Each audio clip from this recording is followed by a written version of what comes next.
Syedaralun, dua pemuda Gampong Lokpawoh, Kecamatan Sawang, Kabupaten Aceh Selatan, Anhar dan Reza, kali ini ketiban nasib baik.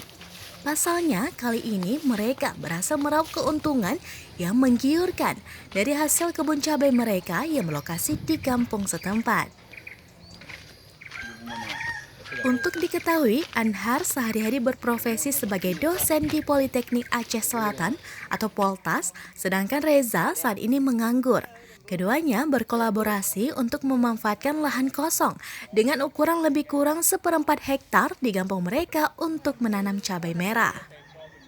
Kepada serambinews.com, Reza mengaku ini merupakan panen kesekian kalinya.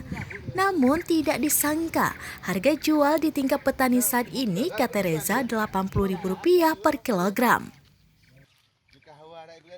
Reza mengaku untuk menanam cabai merah, mereka harus mengeluarkan biaya besar. Karena menurutnya, biaya pengolahan lahan cabai dan perawatannya lebih mahal daripada kacang tanah, sehingga jika harga tidak cocok, petani cabai merah sering merugi.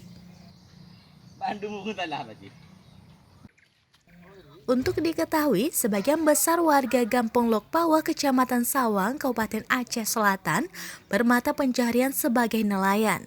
Sebab posisinya di apit gunung dan laut, menyebabkan lahan yang tersedia di kampung tersebut juga sangat terbatas.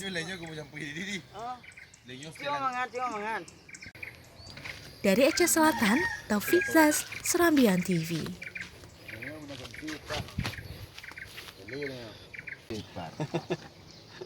Kemari magiannya mana?